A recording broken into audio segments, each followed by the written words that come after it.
60 anos, a cobra fumou. Década de 30.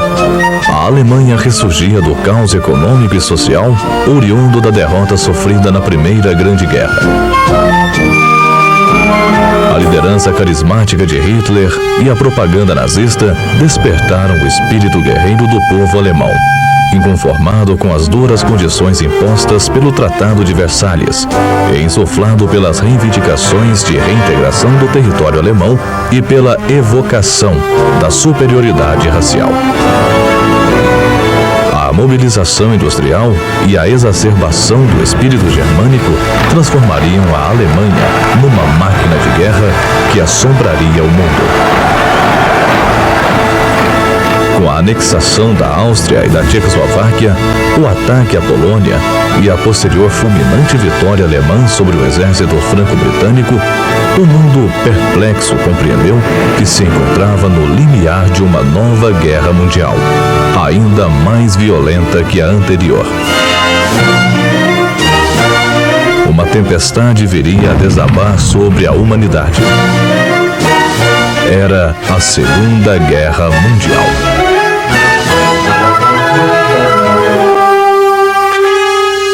O Brasil seria envolvido no conflito em razão do torpedeamento por submarinos nazistas de embarcações civis em pacífica navegação costeira.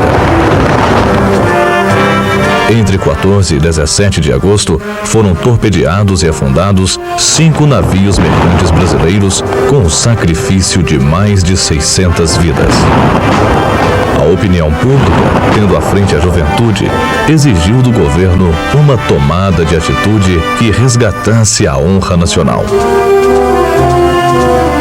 O alinhamento do Brasil com os países aliados na cruzada democrática para deter o expansionismo do nazismo, do fascismo e do militarismo dos coparticipantes do chamado Eixo, naquela época, consolidou-se com a criação da Força Expedicionária Brasileira, FEB, em 1943. A FEB foi concretizada com a criação da primeira divisão de infantaria expedicionária, a primeira DIE. Na segunda quinzena de março de 1943, concluiu-se a concentração da primeira DIE na Vila Militar, Rio de Janeiro, prosseguindo a preparação técnica e tática sob a orientação do seu comandante, General Mascarenhas de Moraes. Concluídos os trabalhos de organização e adestramento, a FEB desfilou garbosa na Avenida Rio Branco para o entusiasmo do povo. Agora era preciso transportar a força para o Teatro de Operações Europeu. A propaganda diversa, promovida por agentes e simpatizantes do nazismo, dizia que era mais fácil a cobra fumar do que a FEB embarcar. Decidido o embarque, procurou-se cercá-lo de todo o sigilo a fim de evitar possíveis ataques de submarinos do Eixo, ainda ativos no Atlântico Sul. A FEB fracionou-se em 4 escalões para o deslocamento até Nápoles, na Itália.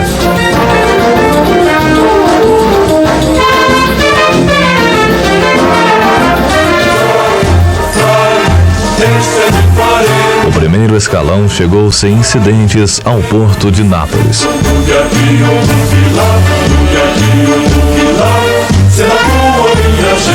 Seguiu para Agnaro, pequena localidade próxima ao subúrbio napolitano de Bagnoli, acampando em bosques ali existentes. Dessa maneira, estava no continente europeu a primeira força latino-americana a combater em terras de ultramar. Com a ansiedade da tropa brasileira de entrar em ação, o general Mascarenhas de Moraes providenciou a sua transferência para Vada, distante 25 quilômetros da frente de batalha do Arno, onde, após o recebimento do material bélico moderno, seria submetida a intenso treinamento pelo período de 3 semanas. Em consequência, organizou-se o destacamento Força Expedicionária Brasileira sob o comando do general Zenóbio da Costa, para integrar as forças do 4º Corpo de Exército do 5º Exército Americano. A zona de ação atribuída ao destacamento FEB situava-se defronte aos contrafortes dos Apeninos, na parte considerada a mais difícil da frente aliada, que fazia face à linha de defesa formada por 2 exércitos alemães, denominada Linha Gótica. No dia 16, às 14h22, a artilharia abriu fogo pela primeira vez nas encostas do Monte Bastione, na região de Massarossa. Após duras jornadas, os soldados brasileiros conseguiram cerrar sobre os postos avançados da famosa linha gótica e atingiram o Monte Prano, em 26 de setembro. A estreia do destacamento FEB foi muito bem sucedida, principalmente por se tratar de uma tropa inexperiente que se defrontava com tropas veteranas dispostas em boas posições defensivas. De 16 de setembro a 31 de outubro, a FEB progrediu 40 quilômetros, capturou 208 prisioneiros, conquistou as cidades de Massarossa, Camagnore, Monte Prano, Fornace, Gallicano, Castel Nuovo e Barga. Também sofreu 290 baixas.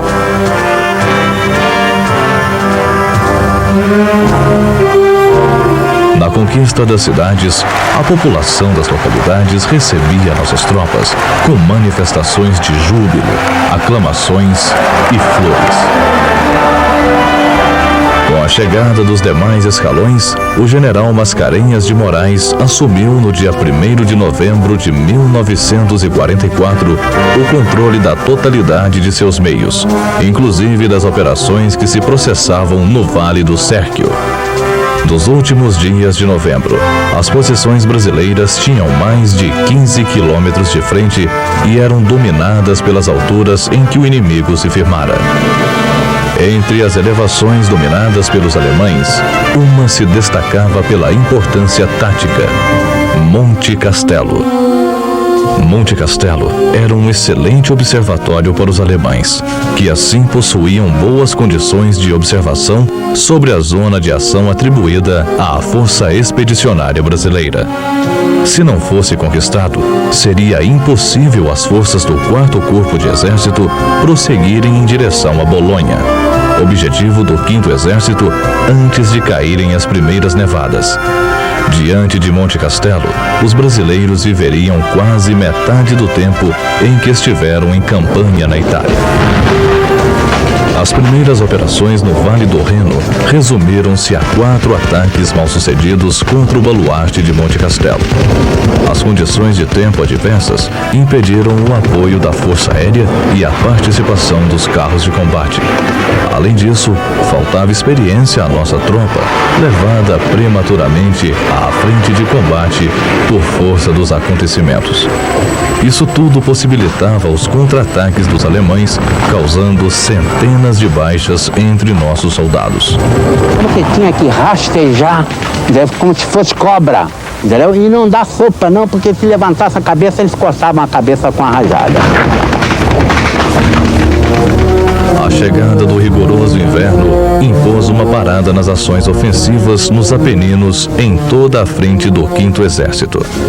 Durante 2 meses, os brasileiros lutariam contra 2 inimigos implacáveis, os alemães e o frio. Oriundo de país tropical, habitando em geral em regiões planas e de temperaturas amenas, o soldado brasileiro, apesar disso, adaptou-se rapidamente ao rude inverno dos Apeninos.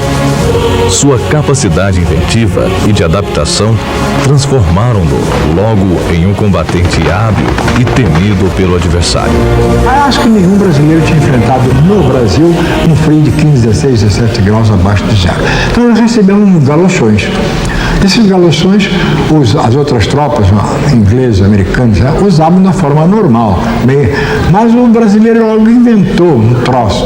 Então, vamos dizer, a ordem dentro de um galochão era a seguinte: primeiro, uma meiazinha fina no pé, depois jornal, depois do jornal palha, depois uma meia de lã e por último o galochão, que eram grandes, né?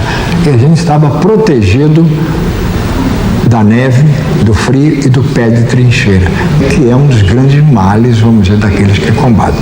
E essa técnica nossa foi assimilada pelas outras tropas que passaram a usar também esse subterfúgio para fugir das consequências do congelamento dos pés.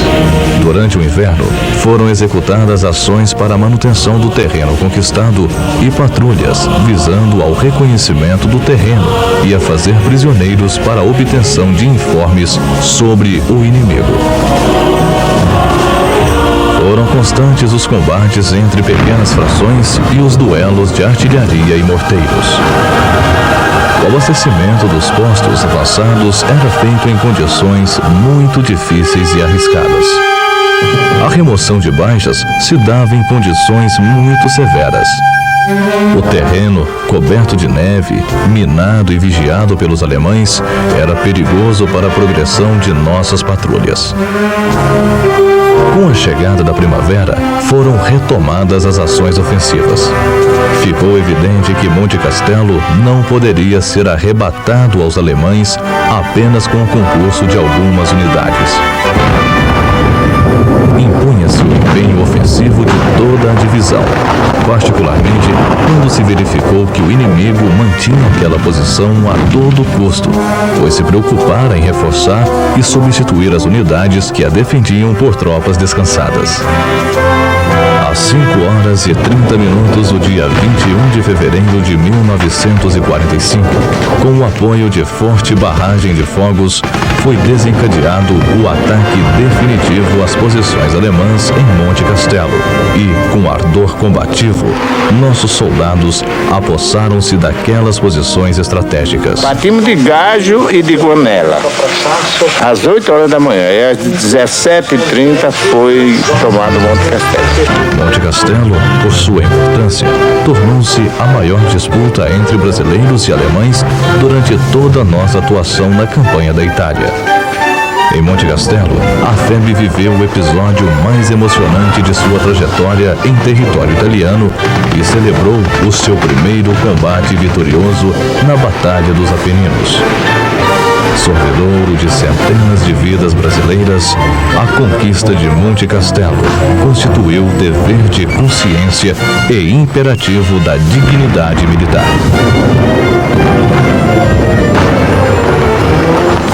Em fevereiro de 1945, ainda perdurava um enorme saliente no dispositivo nazi-fascista nas montanhas dos Apeninos, exatamente na área de responsabilidade do 4º Corpo de Exército, no setor em que vinha atuando a FEB. A 14 de abril de 1945, prosseguiu a Batalha dos Apeninos com o ataque do 4º Corpo à linha Gengis Khan, última linha defensiva alemã. Era o início da ofensiva da primavera, que conduziria os aliados à vitória final. Era imperativo continuar o ataque ao restante do maciço de Montese. De posse daquelas alturas, o inimigo detinha posição-chave. Os batalhões do escalão de ataque desembocaram às 9h45 do dia 14 de abril, encontrando cerrada resistência. A luta prolongou-se mesmo durante a noite, tendo a localidade de Montese sido conquistada pelas tropas brasileiras. Foram entusiásticas as palavras do general Willis de Krittenberger, comandante do 4º Corpo de Exército, aos integrantes de seu Estado-Maior na manhã do dia 15. Na jornada de ontem, só os brasileiros mereceram as minhas irrestritas congratulações. Com o brilho do seu feito e seu espírito ofensivo, a divisão brasileira está em condições de ensinar às outras como se conquista uma cidade. situação agravou-se na manhã do dia 15, quando o inimigo iniciou uma densa concentração de artilharia e morteiros, multiplicando o número de baixas. Ao alvorecer de 17 de abril, o 5º Exército lançou tropas de reserva, concretizando a conquista da linha defensiva alemã. Terminara o episódio mais sangrento vivido por nossas tropas em território italiano. Montese foi o combate mais sanguinolento da Força Expedicionária Brasileira. Aqui tivemos as maiores baixas, aqui fizemos o maior número de prisioneiros, aqui houve a maior concentração de artilharia inimiga. Os nossos pelotões de ataque, entre os quais se incluía o meu, terminaram este combate com menos de 50% do seu efetivo. Para ser preciso, em 41 homens, eu só tinha 17 homens. Montese não foi apenas o combate mais sangrento travado pela FEB em toda a Itália. Foi também a conquista de uma região essencial, que veio a provocar o completo desmantelamento das defesas alemãs na linha Gengis Khan, facilitando o desembocar da tropa do 5º Exército na planície do Pó. No prosseguimento das operações, a FEB recebeu a missão de manter a segurança do flanco sul, do 4º Corpo e do 5º Exército, em face dos grandes efetivos inimigos que se retiravam do setor costeiro da Ligúria, em direção ao vale do Rio Pó. Foi detectado o deslocamento de grande coluna inimiga que, a partir de La Spezia, procurava por essa região atingir aquele vale. Nossa tropa contornou para Parma e, em manobra de duplo envolvimento, atingiu rapidamente as cercanias de Fornovo, cercando a força inimiga. Após violentos combates que se estenderam durante a tarde e parte da noite, os alemães decidiram se render. As forças brasileiras renderam a 70ª-48ª Divisão de Infantaria, remanescentes da 90ª Divisão Panzer Alemãs e a Divisão Bersaglieri italiana. Eram 14.779 homens, cerca de 4.000 animais e 2.500 viaturas, das quais 1.000 motorizadas. Encerrava-se a epopeia da FEB. O Brasil cumprira o seu dever e seus soldados voltariam à pátria cobertos de glória. Autoridades, familiares e o povo acorreram para o cais do Porto do Rio de Janeiro para receber os seus heróis. Na Avenida Rio Branco, onde essa mesma força desfilara meses antes, sob o olhar de preocupação, tristeza e descrença de alguns, os soldados da FEB eram agora aclamados pela população, que, reconhecendo-lhes o valor, homenageava os bravos soldados brasileiros.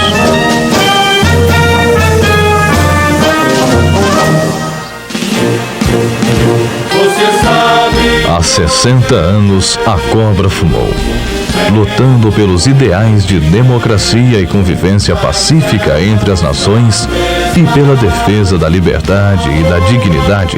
Soldados brasileiros lutaram bravamente e venceram. Como sempre, a serviço da paz. CAPEM, segurança e proteção das nossas famílias.